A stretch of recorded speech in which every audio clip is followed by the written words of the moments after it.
Assalamualaikum warahmatullahi wabarakatuh.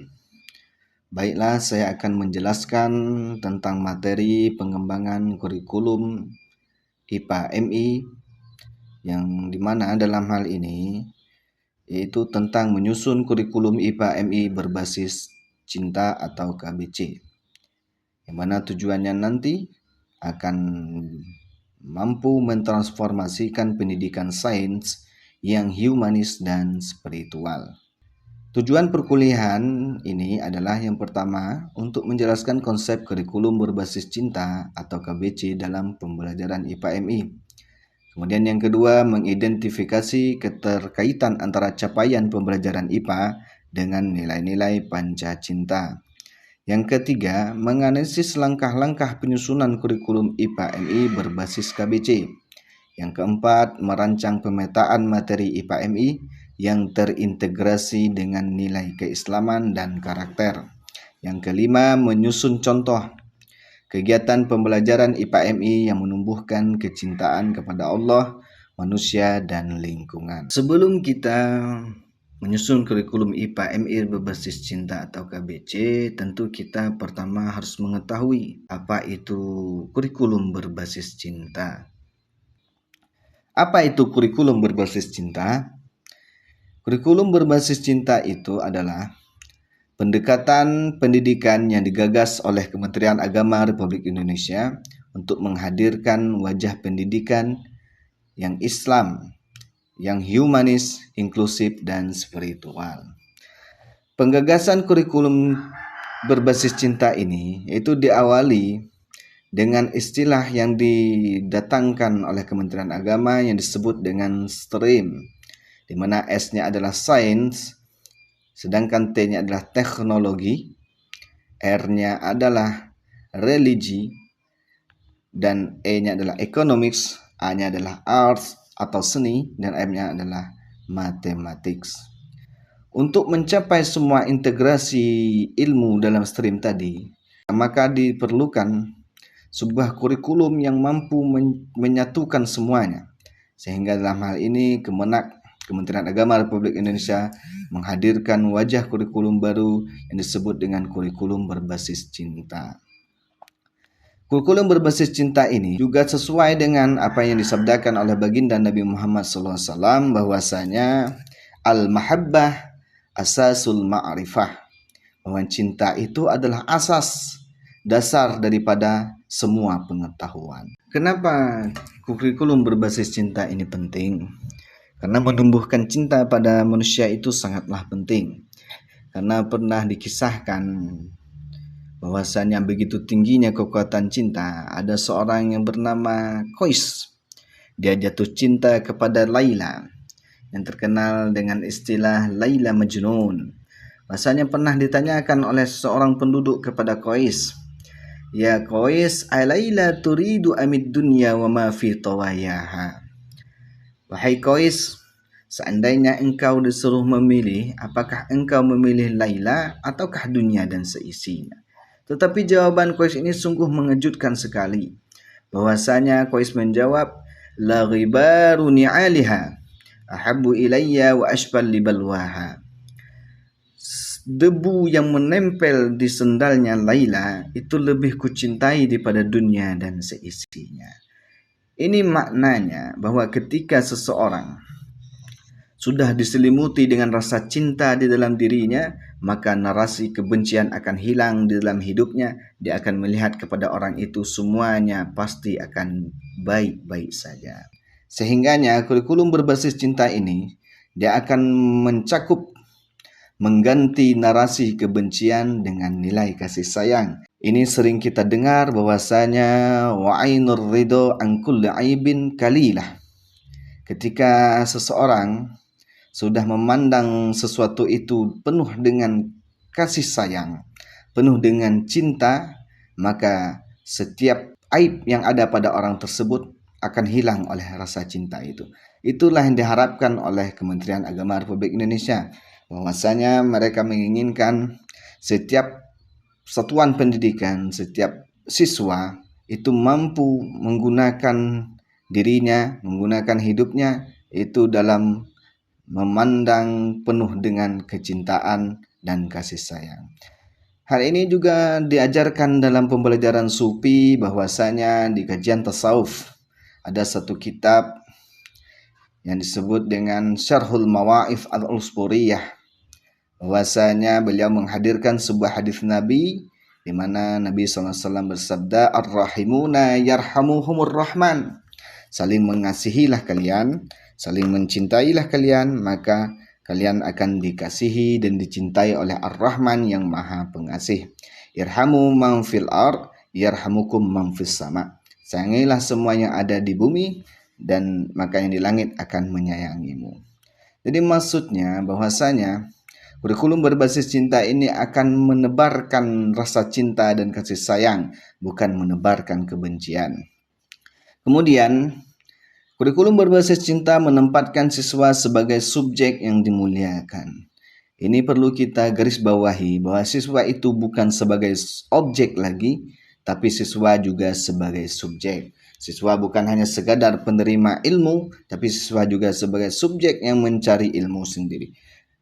Tentunya selain yang kita kenal dengan istilah bahwasanya dalam kitab Ta'lim Muta'allim yang diajarkan oleh Syekh Burhanuddin Az-Zarnuji, bahwasanya la yanalul ilma wa la yantafa'u bihi illa bi ta'zimil ilmi wa ahlihi wa bi ta'zimil ustadzi.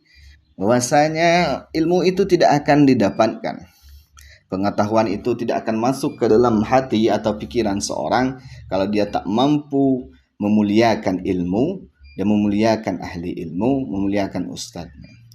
Dan di antaranya kita juga sebagai seorang guru, kita tidak hanya meminta bahwa kita juga dimuliakan, tapi kita juga mampu memuliakan siswa kita. Kemudian yaitu menyeimbangkan kecerdasan intelektual dan kelembutan hati. Kurikulum berbasis cinta ini menghadirkan keseimbangan antara kecerdasan intelektual, kecerdasan kognitif siswa, dan kelembutan hatinya. Hal ini tentunya sangat penting karena ada keseimbangan antara zahiriyah dan batiniyah, keseimbangan antara akal dan hati kita. Karena jika orang yang hanya memiliki kecerdasan intelektual tanpa memiliki kelembutan hati, ini akan melahirkan orang-orang yang ekstrim, orang-orang yang berpikir keras, orang-orang yang akan bersifat keras dalam berpikirnya. Maka hal itu kurikulum berbasis cinta menghadirkan keseimbangan antara keduanya, yaitu antara intelektual dan kelembutan hati. Kemudian paradigma IPA dalam bingkai kurikulum berbasis cinta. Yang pertama yaitu konsep tajalli atau pancaran. Dalam kurikulum berbasis cinta, alam semesta bukan sekadar objek materi, melainkan tajalli, pancaran dari cintanya Allah Subhanahu wa taala, sebagaimana di Al-Qur'an dikatakan bahwasanya kemanapun kamu menghadap, di sanalah wajah Allah Subhanahu wa taala. Maksudnya di sini bahwa dimanapun kita melihat, kita memandang di atas dunia ini, semuanya adalah kebesarannya Allah Subhanahu wa taala. Mempelajari IPA berarti membaca tanda-tanda kehadiran dan kasih sayang Sang Pencipta melalui hukum alam. Ada 5 pilar utama yang terkenal dengan istilah panca cinta. Pilar yang pertama adalah cinta Allah dan Rasul. Cinta Allah dan Rasul ini diharapkan kurikulum berbasis cinta dapat membangun tauhid melalui sains, melalui pembelajaran IPA. Misalnya ketika kita belajar tentang tata surya, tentunya kita mengetahui bahwasanya Allah Subhanahu wa taala itu bersifat wujud, yang artinya Allah itu bersifat ada. Tetapi secara eksplisit tidak pernah disebutkan di dalam Al-Qur'an bahwasanya Allah Subhanahu wa taala itu bersifat wujud. Namun ada 2 ilmu tauhid yang membahas tentang dalil ini. Yang pertama disebut dengan dalil nakli, yaitu wahyu disampaikan oleh Allah Subhanahu wa taala dalam Al-Qur'an. Yang kedua adalah dalil akli. Tentunya kita dapat menggunakan dalil akli untuk menyatakan bahwa Allah itu benar-benar wujud, benar-benar adanya. Tentu misalnya dengan menghadirkan sebuah ayat Quran, misalnya Allahul ladzi khalaqas samawati wal ard wa ma bainahuma fi sittati ayyamin tsumma stawa 'alal 'arsy. Misalnya dari penciptaan langit dan bumi, dari penciptaan matahari, dari penciptaan gunung dan penciptaan manusia. Ini tentunya juga pernah disampaikan oleh ulama yaitu Syekh Nawawi Al-Bantani bahwasanya inna tafakkura ala khamsati aujuhin, bahwasanya orang berfikir itu ada 5 macam. Yang pertama, imma fi ayatillah, orang yang berfikir tentang ayat-ayatnya Allah, kebesarannya Allah, misalnya seperti mentafakuri alam semesta, mentafakuri penciptaannya Allah Subhanahu wa taala, tentunya akan melahirkan tawajjuh, yaitu rasa yakin kepada Allah Subhanahu wa taala. Dan kemudian yang kedua yaitu panca cinta, pilar dari panca cinta ini. Yang kedua itu cinta ilmu. Ini diharapkan bahwasanya KBC mampu memberikan semangat eksplorasi dan literasi kepada siswa. Kemudian cinta diri dan sesama, ini menimbulkan rasa empati yang begitu kuat. Tentunya ini akan mendatangkan sikap moderat yang ada di dalam diri seorang murid, kemudian dan menjaga kesehatan diri sendiri. Yang keempat, pilar utama pencinta itu adalah cinta lingkungan untuk menimbulkan kesadaran ekologis dan lestari, untuk menjaga lingkungan, menjaga kebersihan, menjaga lingkungan sekitar kita. Kemudian yang terakhir itu cinta tanah air. Tentu ini sangat penting sekali, bahkan masuk dalam konsep moderasi beragama yaitu komitmen kebangsaan. Cinta tanah air ini sangat penting karena ada istilah mengatakan bahwasanya hubbul watan minal iman, cinta tanah air adalah sebagian dari iman. Tentunya yang diharapkan dari IPA itu sains mampu untuk menjadi pendorong kemajuan bangsa. Alur penyusunan kurikulum IPA yang pertama itu dikenal dengan istilah define, yaitu kita memulai dengan menganalisis kebutuhan siswa madrasah ibtidaiyah dan tantangan lingkungan lokalnya. Yang kedua yaitu mapping, yaitu melakukan pemetaan, misalnya integrasi capaian pembelajaran CP dengan nilai panca cinta. Yang ketiga desain, barulah kita mendesain, merancang tema pembelajaran yang menggugah rasa kagum. Yang keempat development, yaitu menyusun modul ajar, LKPD, dan instrumen asesmen kasih sayang. Langkah 1 yaitu pemetaan capaian. Misalnya materi IPA MI pada materi ekosistem. Capaian kognitif yang diharapkan memahami hubungan antar makhluk hidup. Misalnya integrasi nilai cinta dalamnya adalah cinta lingkungan, yaitu menghargai hak hidup makhluk lain. Yang kedua itu tubuh manusia. Pada materi tubuh manusia, capaian kognitif yang diinginkan adalah mengenal organ dan fungsinya. Tentu integrasi nilai cinta yang bisa kita hadirkan misalnya seperti cinta diri, itu mensyukuri nikmat sehat dan menjaga amanah fisik.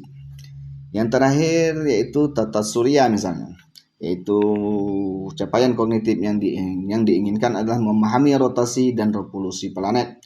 Ini tentunya akan menghadirkan yang namanya cinta Allah, kagum atas keteraturan ciptaannya. Langkah kedua adalah strategi konten. Strategi konten IPA tidak boleh kering dari makna. Gunakan narasi tanda cinta dalam setiap bab. Gunakan pendekatan tematik yang dekat dengan kehidupan santri atau siswa. Misalnya air sebagai sumber kehidupan dihubungkan dengan taharah atau bersuci. Langkah ketiga adalah metode pembelajaran, yaitu mengawali dengan cinta. Jadi pembelajaran itu diawali dengan cinta, sapaan ramah, doa, dan syukur. Kemudian inquiry basic, mendorong rasa ingin tahu atau cinta ilmu. Service learning, proyek nyata menjaga lingkungan madrasah. Dan refleksi makna, menulis jurnal persaan setelah belajar sains. Langkah keempat itu asesmen berbasis cinta.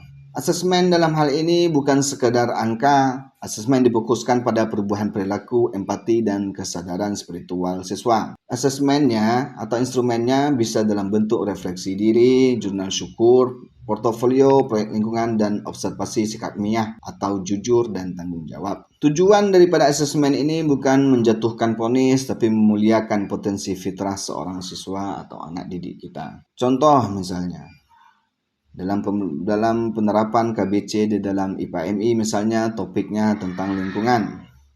Proyek yang bisa kita buat tuh sungai sahabat kita. Langkah pertama yaitu eksplorasi, mengamati sungai sekitar madrasah. Yang kedua empati, diskusi dampak pencemaran bagi makhluk hidup di air. Yang ketiga aksi, yaitu melakukan gerakan bersih sungai dan edukasi sampah. Yang keempat, refleksi, mensyukuri nikmat air bersih sebagai amanah Allah Subhanahu wa taala. Tugas dalam hal ini kita dapat memberikan tugas yaitu berupa mereview artikel di bawah ini, sedangkan artikel saya pribadi yaitu moderasi beragama dan integrasi sains, yaitu bahan ajar berbasis moderasi beragama terintegrasi sains. Terima kasih. Kata-kata terakhir bahwasanya pendidikan sejatinya bukan hanya mencerdaskan pikiran tetapi juga melembut hati. Mari kita bangun madrasah penuh dengan cinta. Assalamualaikum warahmatullahi wabarakatuh.